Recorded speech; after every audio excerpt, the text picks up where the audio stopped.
Hello दोस्तों, CGPSC current affairs के इस प्लेटफॉर्म में मैं यशपाल आप सभी का स्वागत करता हूं। जैसे कि मैंने प्रीवियस वीडियो में आपको कट ऑफ और हमारी जो मेंस की 100 डेज की रणनीति उसके बारे में बताया था, तो उसी श्रृंखला को तारतम्यता बनाए रखते हुए हमारी जो टीम है वो आपके लेकर लाई है मेंस के लिए। आपके जैसे हमने बताया था कि हम लेकर आए हैं आपके लिए पेपर 7 का पार्ट 1। मैं यशपाल आप सभी को लूँगा पेपर 7 का पार्ट 1। बता दूं कि वर्तमान में मैं एक पटवारी हूं और 3 बार मुझे इंटरव्यू देने का अनुभव प्राप्त है। तो इसके आधार पर हम आपको मेंस की तैयारी कराएंगे और हमारी टीम के जो अन्य सदस्य हैं वो भी आपको धीरे धीरे पढ़ाएंगे। तो रणनीति इस प्रकार की होगी कि पेपर 7 का पार्ट 1 मैं आपका लूँगा। तो पेपर 7 का पार्ट 1 आपको अंतर्गत मैं बताता हूँ, ये जो है 3 श्रृंखला के अंतर्गत हम पढ़ेंगे। एक जो है उसमें जो है आपका जो पार्ट है वो है सामाजिक विधान। क्या है? सामाजिक विधान। दूसरा जो पार्ट है वो एक्ट का है। अब एक्ट भी दो प्रकार के हैं, एक भारत के एक्ट हैं जिसके अंतर्गत हमको पूरे टोटल 10 एक्ट पढ़ने हैं, और एक छत्तीसगढ़ के भी महत्वपूर्ण आपको 10 एक्ट पढ़ने हैं। और तीसरा जो है आपका पार्ट होगा वो आपका है योजना का पार्ट। अब देखिए, चूंकि क्या है, अभी वर्तमान में जो है गवर्नमेंट चेंज हुई है। पिछले 5 वर्षों में जैसे आपने देखा होगा कि गोधन न्याय योजना, राजीव गांधी किसान न्याय योजना, इस प्रकार की योजना पूछी जा रही है। लेकिन नई सरकार के अंतर्गत आप देखेंगे तो ये आपका जो है महतारी वंदन योजना, महतारी वंदन योजना, इस प्रकार के जो एक्ट हैं वो आपको देखने के लिए मिलेंगे। तो ये तीनों सेगमेंट मिलाकर आपका होता है पेपर 7 का पार्ट 1, जिसका मैं आपको लूँगा। अब देखिए, इसके अंतर्गत मैं आपको शुरू में पढ़ाऊँगा, आपको क्या पढ़ाऊँगा? एक्ट। एक्ट किसका पढ़ाऊँगा मैं आपको? भारत का। टोटल कितने हैं इसमें? 10, जिसमें से पहला मैं आपको पढ़ाऊँगा आज ही वो है मानव अधिकार संरक्षण अधिनियम 1993। इसके अंतर्गत मैं आपको जो है पूरा कॉन्सेप्चुअल चीज़ भी पढ़ाऊंगा, फैक्चुअल चीज़ भी पढ़ाऊंगा, और आपको बताऊंगा कि लिखने का तरीका क्या होता है इसका, कि किस प्रकार हम इसका अपने आंसर को लिखें, फ्लो चार्ट बनाएं या किसी प्रकार का गोला बनाएं या अंडरलाइन करें, जिससे आपके मार्क्स जो है इम्प्रूव हो। अब देखिए, सबसे पहले आपने मैं देखा मानव अधिकार संरक्षण अधिनियम। तो ये शब्द आपके लिए सबसे महत्वपूर्ण है कि अधिनियम। अब देखिए, आपने एक सुनना होगा नियम और एक है अधिनियम। अधिनियम, चूंकि अभी हम लोग ऑनलाइन क्लास में, यदि ऑफलाइन क्लास होता तो मैं आपको जरूर पूछता कि नियम और अधिनियम में अंतर क्या है। लेकिन ये हमारा क्या है, वर्चुअल प्लेटफॉर्म में है, तो मैं आप सभी तो पूछ नहीं सकता। लेकिन यदि आपको पता होगा तो आप अपने मन में दोहरा लीजिए। तो देखिए, नियम क्या है? एक सामान्य तथ्य है जिसके उल्लंघन पर क्या होता है, जरूरी नहीं है कि दंड का प्रावधान हो। लेकिन अधिनियम एक ऐसा तथ्य है जिसके उल्लंघन पर आपको क्या मिलेगा? दंड का प्रावधान होगा। जैसे आपने सुना होगा कि दहेज प्रताड़ना अधिनियम, दहेज, इसके अंतर्गत यदि कोई दहेज प्रताड़ना करता है तो वो क्या है? दंड का भागी होता है। दूसरा होता है टोनी प्रताड़ना अधिनियम, जो आपको पता होगा कि इस प्रकार की जो चीजें हैं, यदि आप इसका उल्लंघन करते हैं तो आपको क्या होगा? दंड का भागी। जबकि नियम में कंपलसरी नहीं है कि आप दंड के भागी होंगे। तो ये क्या है? हमारा मानव अधिकार संरक्षण अधिनियम। ये जो हमारा सिलेबस हो गया, और मैं आपको लूंगा पेपर 7 का पार्ट 1 अभी। ठीक है, तो चलिए चलते हैं हम अपने मानव अधिकार संरक्षण अधिनियम। मानव अधिकार मानव अधिकार संरक्षण अधिनियम 1993। अब देखिए, इसके अंतर्गत हमको क्या क्या पढ़ना है। देखिए, कोई भी चीज़ आप जब भी पढ़े तो आप क्या और क्यों ये जरूर लगा ले, आपका कॉन्सेप्ट आधा वहीं पे क्लियर हो जाएगा। तो देखिए, पढ़ना क्या क्या हम सबसे पहले, चूंकि ये अधिनियम है तो अधिनियम के अंतर्गत कभी भी आप कोई भी अधिनियम पढ़ेंगे तो उसमें क्या रहती है? धाराएं रहती है। देखिए, जैसे संविधान, तो संविधान में क्या होता है? अनुच्छेद। जैसे आपने पढ़ा होगा, प्री में आया था, छत्तीसगढ़ पंचायती राज राज अधिनियम। बहुत सारा धारा उसमें दिखा होगा, जैसे पंचायत निधि किसमें है, किसमें सरपंच को हटाया जाता है, तो उसमें क्या था? धारा था। उसी प्रकार आप हम इसमें पढ़ेंगे धारा। दूसरा हम पढ़ेंगे कि मानव अधिकार क्या है। मानव अधिकार क्या है? भैया, जब आपको मानव अधिकार ही पता नहीं रहेगा तो आप एक्ट पढ़ के क्या करेंगे? तो हम पढ़ेंगे सबसे पहले मानव अधिकार क्या है, धाराएं पढ़ेंगे, और फिर इस एक्ट की क्या पढ़ेंगे हम? विशेषता पढ़ेंगे। देखिए मैं जब आपको पूरा चीज़ पढ़ा दूंगा इसमें कितनी धाराएं क्या है कैसा, तो आप इस एक्ट की विशेषता क्या है अपने अनुसार आराम से लिख सकते हैं। अब चौथा इसमें जो है एक परिभाषा है, 2-4 परिभाषा है, उन परिभाषाओं को भी हमको देखना है जिससे आपका कॉन्सेप्ट क्या है क्लियर हो जाए। तो देखिए सबसे पहले मैं आपको बता देता हूं कि इस जो एक्ट है इसमें टोटल 43 धाराएं हैं। कितनी धाराएं हैं? 43 धाराएं हैं। और क्या है 8 अध्याय है। जैसे आपने संविधान पढ़ा होगा तो संविधान में भी क्या है धाराएं हैं, अध्याय संविधान में क्या है अनुच्छेद है और अध्याय, ठीक उसी प्रकार ये एक्ट है। तो यहाँ पे क्या है धारा है और अध्याय है। दूसरा अब मैं आपको बताता हूं कि मानव अधिकार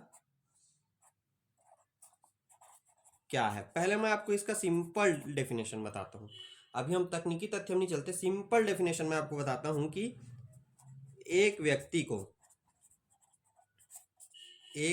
को मानव होने के नाते उसकी इच्छा पर आधारित जो अधिकार है वही क्या है मानव अधिकार है। अब आपको पता होगा कि इच्छाएं क्या होती है असीमित होती है,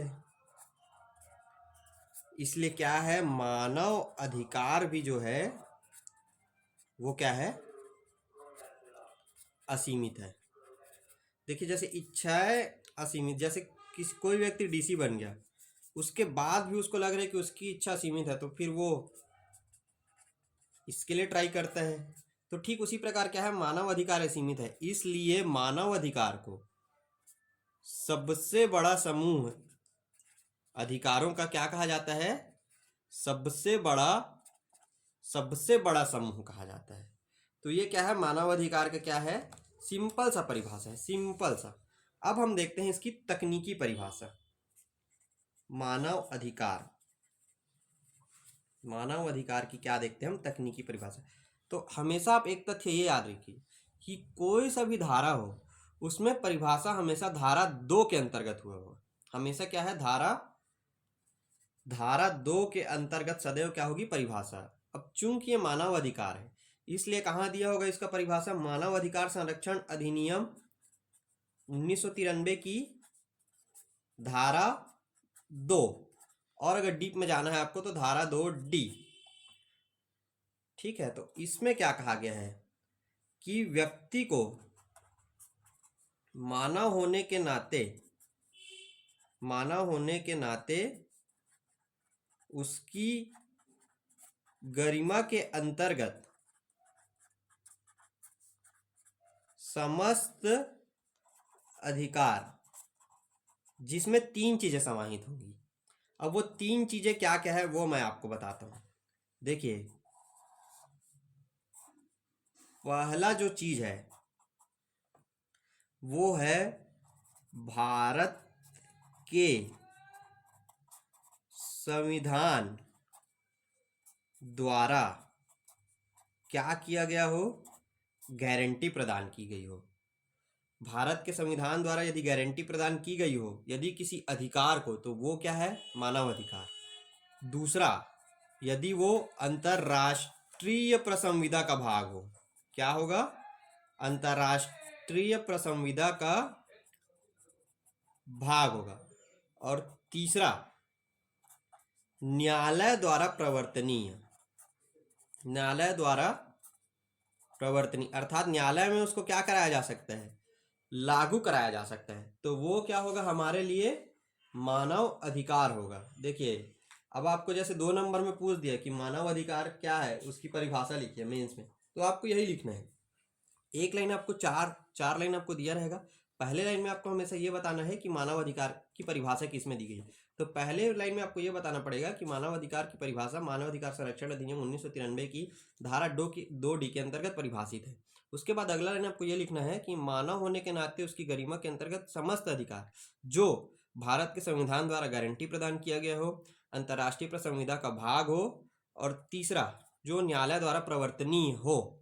अब इसको यदि आप क ख ग में लिखें या ABCD में लिखें, आपको 2 में से 1.5 नंबर आपको दिया होगा। ये होता है मेंस लिखने का तरीका। और आप फिर अब ऐसी जाके लिख देंगे कि मानव होने के नाते समस्त अधिकार मानव अधिकार है। अच्छा हाँ, इसमें एक चीज़ और, अब फिर आप इसमें और अच्छा नंबर लाना है तो आप इसमें उदाहरण लिख दीजिए।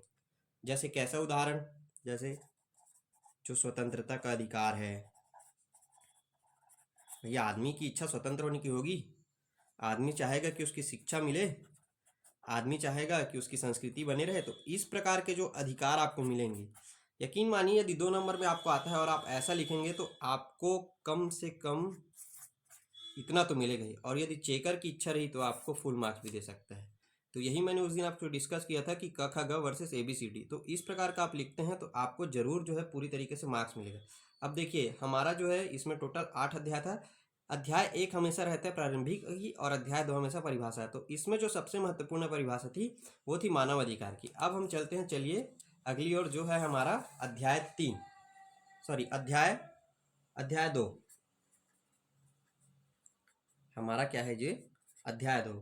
अब इसमें क्या है, अध्याय 2 के शीर्षक का क्या नाम है, राष्ट्रीय मानव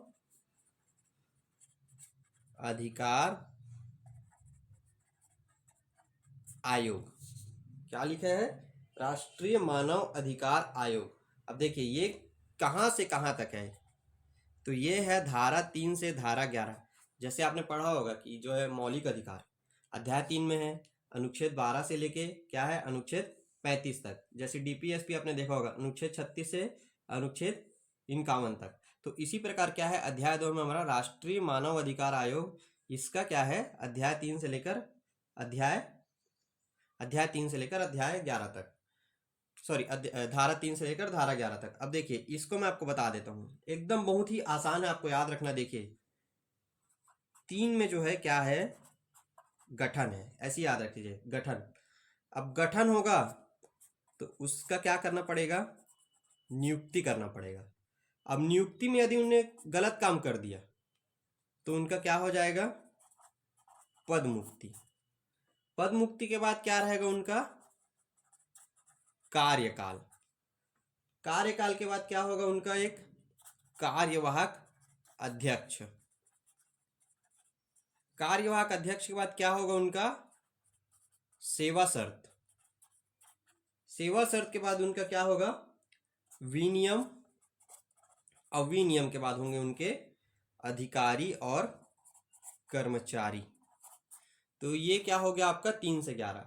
अब हमको देखना है कि क्या है, सबसे पहले राष्ट्रीय मानव अधिकार आयोग का क्या है, गठन देखना है हमको।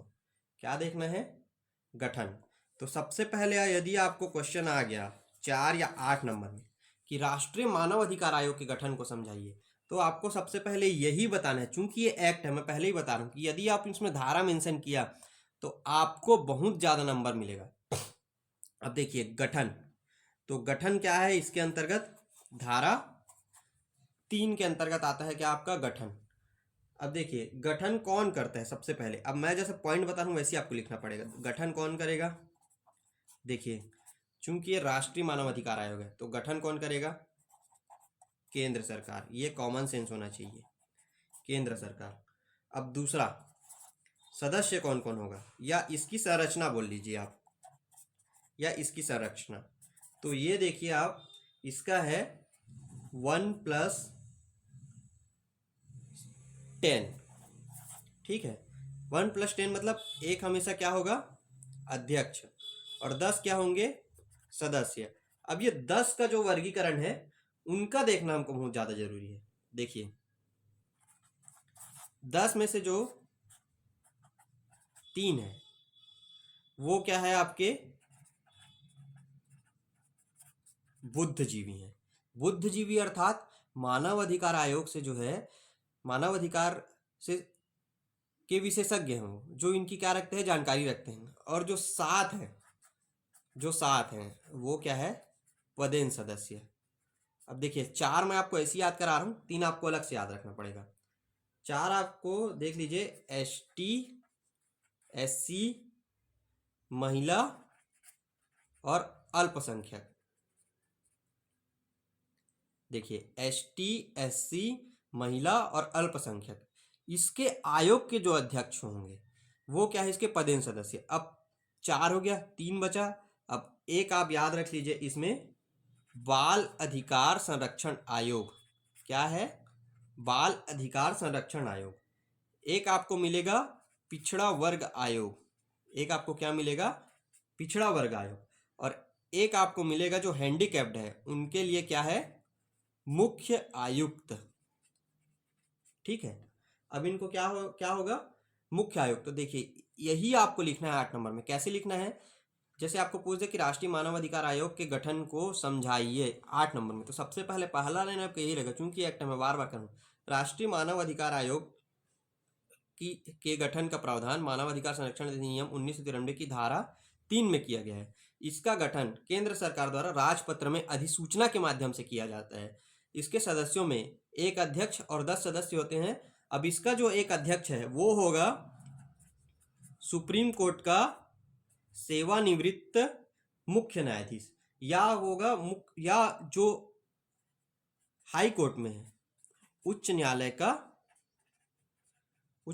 का मुख्य न्यायाधीश। ये आपको मेंशन करना ही पड़ेगा। उसके बाद आपको 10 सदस्य, ये मैंने आपको बहुत ही आसान कर दिया। 10 सदस्यों को 3 बुद्धिजीवी, 7 पदेन सदस्य। बुद्धिजीवी अंतर्गत मानव अधिकार के विशेषज्ञ और 7 पदेन सदस्य। तो 7 में 4 आपको याद रखना पड़ेगा, ST SC महिला और अल्पसंख्यक। फिर 3 आपको अलग से रखना है, एक जो है बाल अधिकार, एक पिछड़ा वर्ग और एक विकलांगों के लिए मुख्य आयुक्त। तो ये हमारा क्या हो गया? धारा 3 में क्या है? राष्ट्रीय मानव अधिकार आयोग का गठन। अब हम चलते हैं अगली ओर, जो कि क्या थी? धारा 4। इसके अंतर्गत क्या होगा आपका?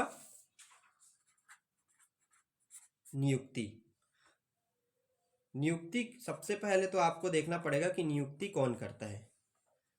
तो क्या होगा, कौन करता है? तो सबसे पहले आपको बताना है कि नियुक्ति जो है राष्ट्रपति करता है। अब ये क्या होगा, किसकी सलाह पे करता होगा?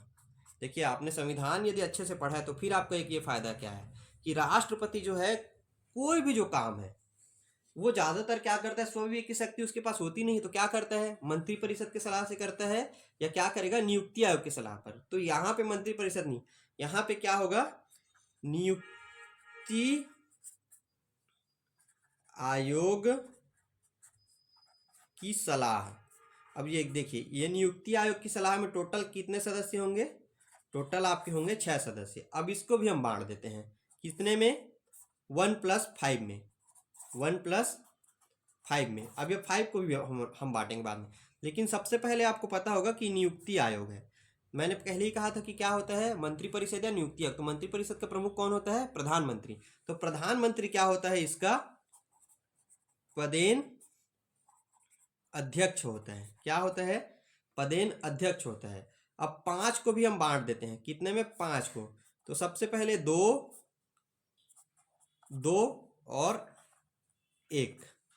तो 2 सबसे पहले आप याद रख लीजिए लोकसभा, 2 याद रख लीजिए आपको राज्यसभा, और 1 याद रख लीजिए आप मंत्री। तो सबसे पहला क्या है लोकसभा में? देखिए स्पीकर। दूसरा क्या है? विपक्ष का नेता, सेम एज इट इज। इसमें क्या होगा? राज्यसभा में उपसभापति होता है, याद रखिएगा, उपसभापति, याद रखिए उपसभापति। और क्या होगा राज्यसभा में? विपक्ष का नेता। और मंत्री में कौन होगा? तो मंत्री में होगा आपका गृह मंत्री। देखिए आप यदि बेयर एक्ट उठाएंगे तो आप पढ़ेंगे कि ये धारा 4 के अंतर्गत होता है, ऐसे होता है, वैसे होता है। वैसा आप एक्ट को पढ़ ही नहीं सकते। बेयर एक्ट आपके लिए पढ़ना बहुत ही मुश्किल है, हम आपके लिए इसको बहुत ही आसान कर दे रहे हैं। यदि आपको पूछ दिया जाए कि राष्ट्रीय मानव अधिकार आयोग की नियुक्ति को समझाइए, तो सबसे पहले आपको बताना है कि इसकी नियुक्ति राष्ट्रपति द्वारा मुहर लगे आज्ञा पत्र से होती है, जो कि नियुक्ति आयोग की सलाह पर आधारित है। इस नियुक्ति आयोग में एक पदेन अध्यक्ष एवं 5 अन्य सदस्य होते हैं। पदेन अध्यक्ष के रूप में भारत का प्रधानमंत्री होता है, एवं अन्य सदस्यों में लोकसभा का स्पीकर और विपक्ष का नेता, राज्यसभा में उपसभापति और विपक्ष का नेता और गृह मंत्री इसके सदस्य होते हैं। इस तरीके से आपको बताना है, पूरी तरीके से हमने आपको सिंपल कर दिया है। अब हम चलते हैं आपके लिए धारा 5 की ओर, जो कि आपका क्या है, पद मुक्ति। धारा 5 क्या है, पद मुक्ति। पद मुक्ति किसका होगा, तो आपको पहले ही पता है कि इसमें क्या होता है, अध्यक्ष प्लस सदस्य, एक अध्यक्ष और 10 सदस्य। तो पद मुक्ति क्या है, अध्यक्ष और सदस्य को हटाने का तरीका ही क्या है, पद मुक्ति है। अब पद मुक्ति का 3 तरीका है। सबसे पहला तरीका, सबसे आसान तरीका, यदि आपको पसंद नहीं आ रहा है तो आप क्या कर दीजिए, त्याग पत्र। किसको देंगे, जो क्या करता है, नियुक्ति। अब नियुक्ति कौन करता है, आपको पहले ही मैंने बताया था प्रीवियस में, राष्ट्रपति। ये कॉन्सेप्चुअल चीज है, यदि आपको याद रहा कि नियुक्ति, तो हमको भी पता है कि नियुक्ति जो करता है वही उसको हटाता है। अब दूसरा, विशेष प्रक्रिया। संविधान में आपने पढ़ा होगा कि विशेष प्रक्रिया क्या होता है, विशेष प्रक्रिया महाभियोग होता है। लेकिन यहाँ पर क्या होता है, विशेष प्रक्रिया के रूप में, जैसे आपने एससी के न्यायाधीश को सुप्रीम कोर्ट के न्यायाधीश को हटाने का तरीका पढ़ा होगा, तो क्या होता है वो, कदाचार और शारीरिक असमर्थता। देखिए, संविधान यदि आपका क्लियर है तो ये एक्ट आपको बिल्कुल भी बर्डन नहीं लगे, बहुत मजा आएगा। मैंने देखा है कि बहुत सारे लोग इसमें स्ट्रगल करते हैं, लेकिन हमारे पढ़ाने का तरीका ऐसा है कि आप संविधान को रिलेट करके इसको आराम से, और सीधे राष्ट्रपति भी हटा सकता है, सीधे राष्ट्रपति भी हटा सकता है। देखिए, सीधे राष्ट्रपति कब हटाएगा, जब वो क्या होगा, लाभ के पद पर, ये भी आपका संविधान का है। दूसरा, यदि वो संवैतनिक रोजगार होगा, संवैतनिक रोजगार मतलब कहीं जगह शासकीय कर्मचारी के रूप में अध्यक्ष। अब तीसरा, आपको पता है कि विकृत चित्त होगा तो भी उसको हटा सकता है। और क्या होता है, यदि न्यायालय ने उसे दिवालिया घोषित किया है तो भी उसे हटाया जा सकता है। अब देखिए, इस विशेष प्रक्रिया के बारे में हम थोड़ा सा देख लेते हैं। विशेष प्रक्रिया के अंतर्गत क्या है, आपके 2 आधार है, कदाचार और शारीरिक असमर्थता। तो सबसे पहले इसके अंतर्गत, विशेष प्रक्रिया के अंतर्गत क्या होता है कि राष्ट्रपति जो है, पूरा काम राष्ट्रपति सुप्रीम कोर्ट को क्या करता है, जांच का निर्देश देता है। जांच का क्या देगा, निर्देश देगा। और यदि ये निर्देश सही पाया गया, यदि ये निर्देश सही पाया गया तो क्या माना जाएगा उसको, यदि गलत काम किया है तो दोषी। और दोषी के लिए क्या है, कभी भी किसी भी जगह कोई जगह नहीं होती। आपको पता है कि दोषी का भारत में क्या होता है, भले थोड़ा सा लेट हो जाता है, लेकिन दोषी को क्या कर दिया जाएगा, पद मुक्त कर दिया जाएगा। और यही पद मुक्त की प्रक्रिया हमने धारा 5 में आपको बताया, पद मुक्ति। अब देखिए, 6वीं जो धारा है वो क्या है, धारा 6। ये आपका क्या है, कार्य काल से संबंधित है, ये उतना इंपॉर्टेंट नहीं है। धारा 7 ये आपका है कार्यवाहक अध्यक्ष। देखिए, हम ये सबसे बहुत बड़ा है ना, 43 धारा है, और ये पॉसिबल नहीं है कि हम आपको पूरा 43 धारा बताएं। और आपको भी ये पढ़ के ये समझ आ रहा होगा कि कहाँ से प्रश्न पूछे जा सकते हैं। जैसे गठन से आपको प्रश्न पूछा जाएगा, नियुक्ति से आपको प्रश्न पूछा जा सकता है, पद मुक्ति से प्रश्न पूछा जा सकता है। 2021 में शायद कार्य एवं शक्ति से पूछा गया था या गठन से पूछा गया था, तो हो सकता है कि आपके लिए इस वर्ष पद मुक्ति से प्रश्न आ जाए।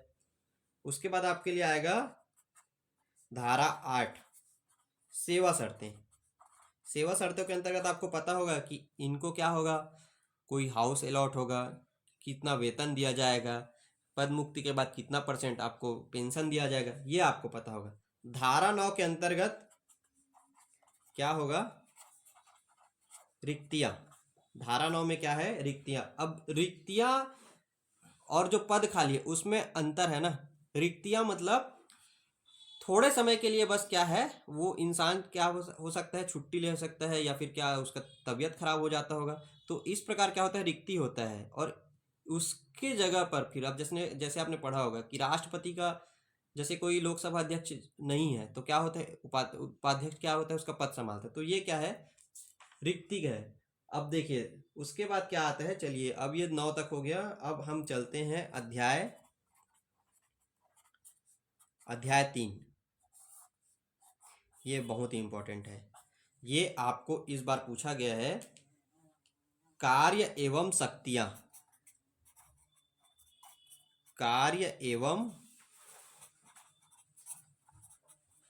शक्तियां किसकी? राष्ट्रीय मानव अधिकार आयोग की कार्य एवं शक्तियां। और ये आपको मैंने बताया था कि 3 से 11 है, तो ये आपका है कार्य एवं शक्तियां धारा 12 से धारा 16 तक। धारा 12 से कार्य एवं शक्तियां धारा 16 तक। और ये आपका वर्ष 2022 में 15 नंबर का क्वेश्चन था। और मैं आपको अपनी आरटीए कॉपी इसमें जरूर दिखाऊंगा, पूरी धारा के साथ मैंने इसको मेंशन किया है। 15 में से मुझे 12 मार्क्स मिले हैं। किस प्रकार से मैंने लिखा था मैं आपको थोड़ा देर बाद दिखाऊंगा अपनी आरटीए कॉपी में, या फिर अगले वीडियो में हम देखेंगे कि किस प्रकार से इसको लिखना है जिससे आपको अधिक से अधिक मार्क्स मिले। अब देखिए, धारा 12 से धारा 16 पूरी धाराएं आपको याद रखनी है और अच्छे से मेंशन करना है। तो 12, 13, 14, 15, 16 ये आप याद रख लीजिए। सबसे पहले है 12 में कार्य एवं शक्तियां, तो सबसे पहले 12 में शक्ति, ये टाइटल आप याद रखिए। फिर उसके बाद 13 में है जांच। फिर 14 में आपको मिलेगा अन्वेषण। 15 में आपको मिलेगा कथन। और 16 में आपको मिलेगा सुनवाई।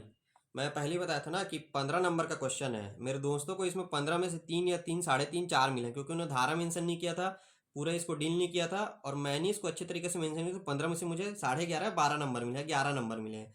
तो आप अंतर देख सकते हैं कि 8 नंबर का सीधा सीधा क्या आपको मिल गया, डिफरेंस मिल गया। और 1 नंबर में क्या हो जाता है ये छोड़िए, मैं आपको कभी बाद में बताऊंगा।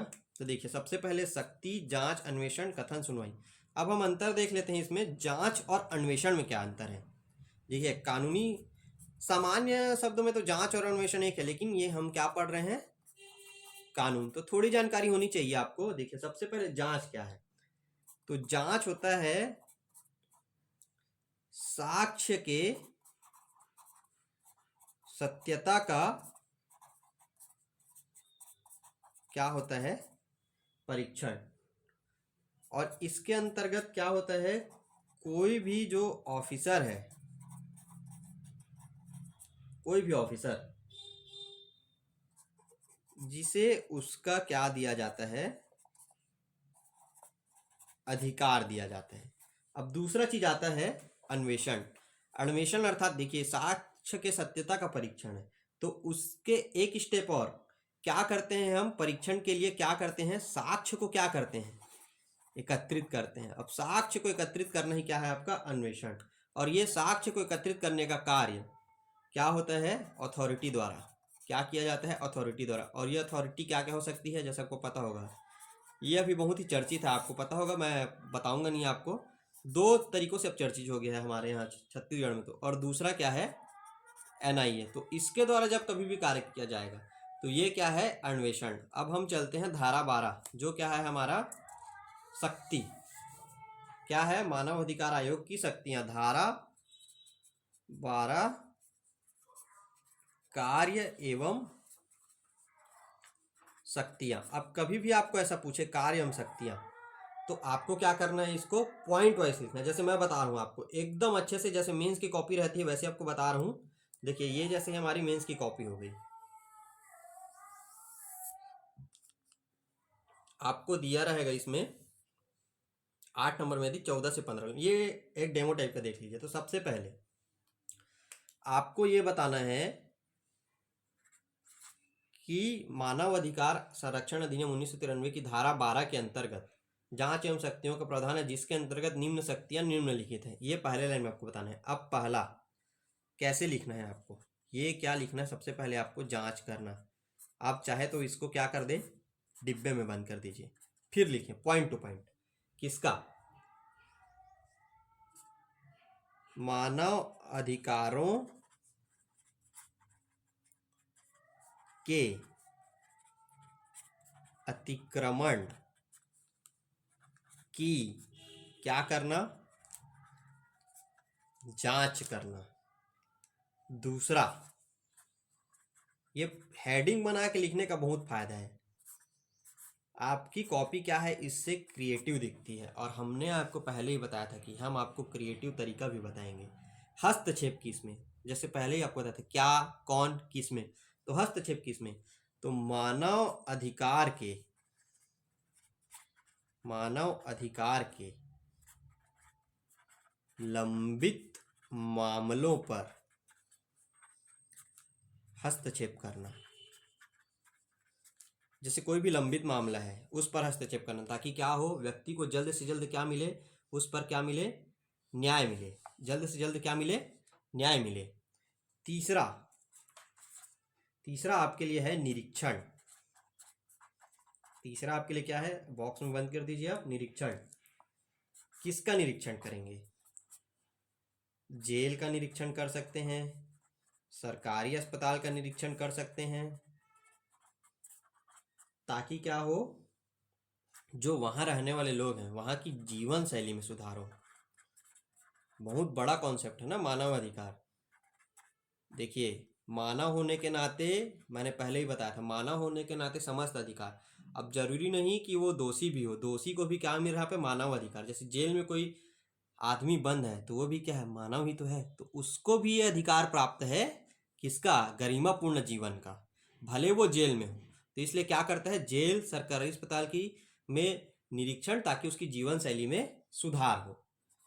चौथा, पुनर्विलोकन। पुनर्विलोकन, तो अब किसका पुनर्विलोकन करेगा, तो सबसे पहले ये देखिए कि जो तथ्य मानव अधिकारों के उपभोग में विघ्न डालते हैं, उनका क्या करता है मानव अधिकार आयोग, पुनर्विलोकन करता है। ठीक है। पांचवा, अनुसंधान। क्या करता है ये, अनुसंधान। तो किसका अनुसंधान, मानव अधिकारों के संरक्षण व संवर्धन का क्या करता है ये, अनुसंधान। अब छठवा, इसके बिना कुछ नहीं हो सकता, ये काम जब तक नहीं होगा तब तक क्या है, इसका जो शक्ति है सुन, तो समाज के लोगों को क्या करता है, मानव अधिकारों के प्रति क्या करता है, जागरूक करता है। सातवां, उत्साहित करना। उत्साहित, किसको उत्साहित करेगा, अब आपको पता होगा, एनजीओ को। एनजीओ को उत्साहित करता है ताकि वो क्या करे, आपका जो है मानव अधिकार के क्षेत्र में उचित रूप से काम करे, इसके लिए क्या आपको उत्साहित करता है। देखिए, ये आपको ऐसा कहीं भी आपको नहीं बताया जाएगा, जैसे जांच करना किसकी, मानव अधिकारों के अतिक्रमण की, निरीक्षण, जेल, सरकारी अस्पताल, जिससे, तो ऐसी आपकी कॉपी रहेगी, आपको ऐसे ही आपको लिखते जाना है। और ये हमारा दावा है, ये अनुमान नहीं है, कि आपको अच्छे से अच्छा नंबर प्राप्त होगा। चलिए चलते हैं हम अपनी अगली धारा की ओर, जो क्या है हमारी धारा 13। धारा 13 मैंने आपको बताया था जांच और अन्वेषण।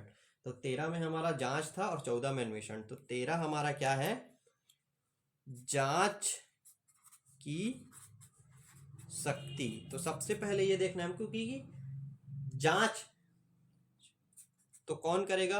अब मैं बार बार मानवाधिकार संरक्षण आयोग नहीं लिखूंगा, मैं आपको लिखूंगा उसको एनएचआरसी। शॉर्ट में क्या लिखूंगा मैं, एनएचआरसी। जांच करने की शक्ति किसको प्राप्त होगी, एनएचआरसी को। किससे प्राप्त होगी, कैसी प्राप्त होगी, सिविल कोर्ट के समतुल्य।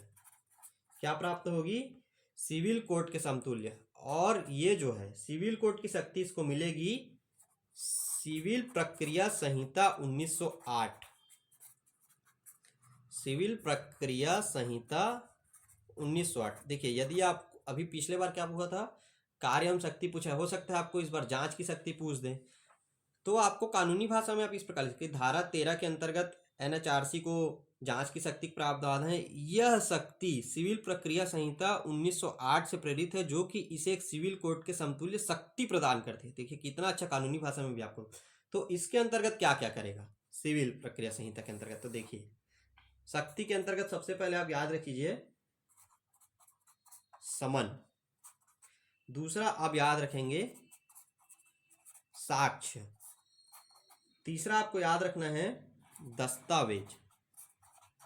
क्या? दस्तावेज। चौथा आपको याद रखना है अभिलेख। चौथा आपको क्या याद रखना है? अभिलेख। और पांचवा कमीशन की स्थापना। तो देखिए समन मतलब क्या होता है, ये देखिए ये अब आप ये शब्द यदि आप लिखेंगे पेपर से इनके पार्ट 1 तो सोचिए कितना अच्छा है, कानूनी भाषा का शब्द है। समन अर्थात जो जांच के अंतर्गत है, जिस व्यक्ति पे आरोप लगा है उसको क्या करेंगे? गवाही के लिए बुलाएंगे। गवाही के लिए बुलाना। साक्ष्य को क्या करेगा? एनएचआरसी एकत्रित करेगा। ठीक है। दस्तावेज को क्या करेगा? न्यायालय में प्रकट व पेश करेगा। क्या करेगा? प्रकट व पेश। अभिलेख मंगाया जाने की क्या करेगा? अपेक्षा रखेगा। ठीक है। और कमीशन की क्या करेगा? एक स्थापना करेगा। तो ये क्या है हमारा धारा 13। इसी फॉर्मेट में आपको पढ़ना है। देखिए कहीं से भी पढ़ें लेकिन आप पूरा पढ़ें। ऐसा नहीं कि आप मेंस का उत्तर लिखने जा रहे हैं और ऐसे लिख दे कि जांच करने के अंतर्गत उसे गवाही के लिए बुलाते हैं, साक्ष्य एकत्रित करते हैं। लेकिन यदि सामने वाले कॉपी जो आपकी पहले कॉपी उसने जची हुई लिख दी कि धारा 13 के अंतर्गत जांच की शक्ति प्राप्त है, एनएचआरसी को प्राप्त है, सिविल कोड के समतुल्य शक्ति प्राप्त है, सिविल प्रक्रिया संहिता 1908 से प्रेरित है, फिर आप यहाँ आके आरटी कॉपी देखते हैं और रोना रोते हैं कि हमने ऐसा लिखा वैसा लिखा। पूरा आंसर कभी भी अब यदि आप लिखेंगे तो हमेशा आपको नंबर प्राप्त होगा, चाहे आप क ख ग में लिखें, चाहे कहीं भी लिखें, चाहे कोई भी चेकर चेक करें। देखिए अब हम चलते हैं अगली ओर, जो क्या है धारा 14। धारा 14।